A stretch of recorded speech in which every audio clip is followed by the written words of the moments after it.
দেখুন, মহাত্মা গান্ধী বলেছিলেন সত্য এক, পথ অনেক। আর গত 15 বছরে সত্যটা সবার সামনে ছিল। কি সেই সত্যটা? কলকাতা এবং সংলগ্ন এলাকায় একের পর এক বেআইনি নির্মাণ হয়েছে এবং তার একটা বড় অংশ হয়েছে জলাজমি বুঝিয়ে। আর এই সত্যিকারের ছবিটাকে পাল্টাতে একাধিক পথে এগোনো যেত, একাধিক কঠোর পদক্ষেপ নেওয়াই যেত। তৃণমূল আমলে একটার পর একটা বড় আগুনের, আমি ছোটোখাটোগুলোকে বাদ দিচ্ছি, বড় আগুনের ঘটনা ঘটেছে। কটা বলবো? 9 ডিসেম্বর 2011 আমৃতে 92 জনের মৃত্যু হয়। 27 ফেব্রুয়ারি 2013 শিয়ালদা সূর্য সেন মার্কেটে 20 জনের মৃত্যু হয়। 4 মার্চ 2021 স্ট্যান্ড রোডের নিউ কয়লাঘাটা বিল্ডিংয়ে 9 জনের মৃত্যু হয়। 29 এপ্রিল 2025 বড়বাজারে ঋতুরাজ হোটেলে 14 জনের মৃত্যু হয়েছিল। 26 জানুয়ারি 2026 আনন্দপুরে 27 জনের মৃত্যু হয়েছে, দেখালাম আপনাদের। এছাড়াও অসংখ্য ঘটনা, যেমন ধরুন 2018 বড়বাজার বাগরি মার্কেটে সেই ঘটনা। 16 সেপ্টেম্বর 2018 স্বয়ং মমতা বন্দ্যোপাধ্যায় তৎকালীন মুখ্যমন্ত্রী দাঁড়িয়ে থেকে বলেছিলেন আগুন তো লাগতেই পারে। ভাবুন, আগুন তো লাগতেই পারে। দেখুন, ক্যাজুয়ালিটি হয়নি, কোনো দুর্ঘটনা হয়েছে, আগুন তো লাগতেই পারে। ক্যাজুয়ালিটি হয়নি, কোনো দুর্ঘটনা হয়েছে, আগুন তো লাগতেই পারে। আমার পরের বক্তা অনির্বাণ। অবৈধ নির্মাণ, বিনা লাইসেন্সে কারখানা, পুরসভার অনুমতি ছাড়া বাসস্থান এবং ব্যবসা। তৃণমূল আমলে কমিটি হয়েছে এবং ঘটনা ঘটার পর সেই কমিটি সাড়ম্বরে ঘোষণা করা হয়েছে, কিন্তু কোনো ক্ষেত্রে কঠোর ব্যবস্থা কি নেওয়া হয়েছে?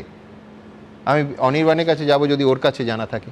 দেখুন, একটা কথা আছে ইংরেজিতে, নাথিং সাকসিডস লাইক সাকসেস, তার উল্টোটা হচ্ছে নাথিং ফেলস লাইক ফেলিয়ার। এখন যেহেতু বেআইনি, অন্যায্য, গাজোয়ারি করে হলেও যেহেতু নির্বাচনের একটা ফলাফল হয়েছে এবং সেখানে তৃণমূল কংগ্রেস হেরে গেছে, এ কারণে এবার বিগত 15 বছরের হোক না হোক, যা হয়েছে, যাই হয়ে থাকুক না কেন, সবটাই তার ঘাড়ে চাপানো হবে।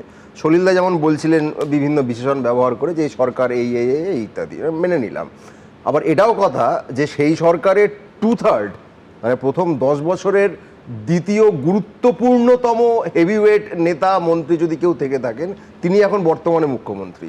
অর্থাৎ সলিলদার কথা অনুযায়ী যাবতীয় রাজনৈতিক যে দোষারোপ, যাবতীয় প্রশাসনিক যে দোষারোপ, তার দায়ভার যদি রাজনৈতিকভাবে আমাকে বলতে হয়, তিনি যেমন সরকারকে পুরোটা চাপালেন, আমি একদম অ্যাকসেপ্ট করে নিচ্ছি, তার 2/3 কিন্তু বর্তমান যিনি মুখ্যমন্ত্রী তার ঘাড়েও চলে আসে।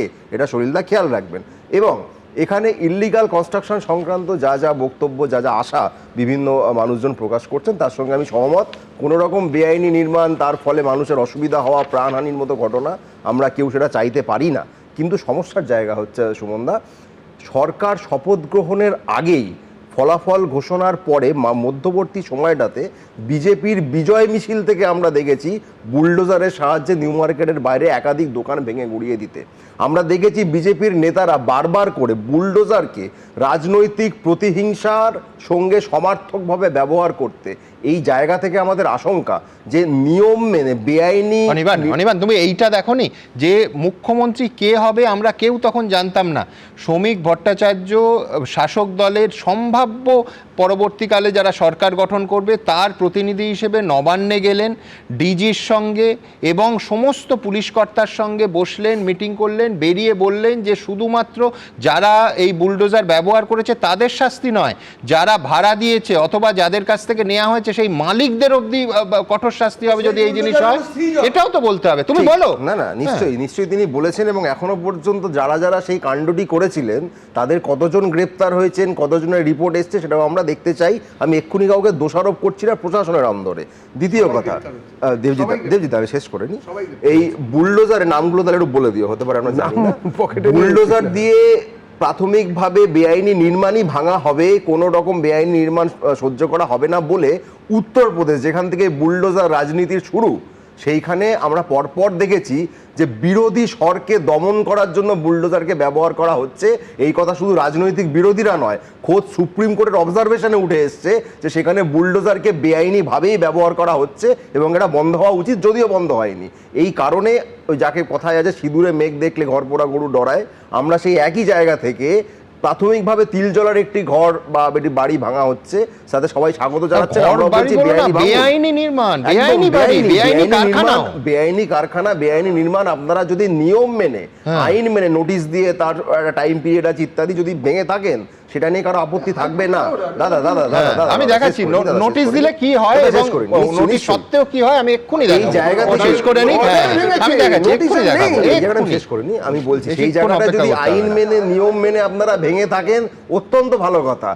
এইটুকুতেই থামবে তো, নাকি বিরুদ্ধ স্বর মাত্রেই তার বাড়ি, তার দোকান, তার ব্যবসার জায়গা, তার রুটি রুজির জায়গাকে বুলডোজার দিয়ে নিশানা কি করা কাণ্ড! হবে ও না? বলছে এইটুকুতেই থামবে, আমি বলছি এইটুকুতে যদি থামে তাহলে সমস্ত শুভবুদ্ধি সম্পন্ন মানুষ প্রতিবাদ করবে। আমি বলছি বেআইনি, সমস্ত বেআইনি না, না, না, নির্মাণ ভাঙতে বেআইনি হবে। নির্মাণের কথা বলছি, যে বেআইনি নির্মাণ ভাঙার ক্ষেত্রেই ব্যবহৃত হয়ে থামবে তো, নাকি বিরুদ্ধ স্বরকে দমন করার কাছে ব্যবহৃত হবে, যেটা উত্তরপ্রদেশের মতো রাজ্যে হয়েছে এবং সেটা নিয়ে একাধিক মামলা হয়েছে।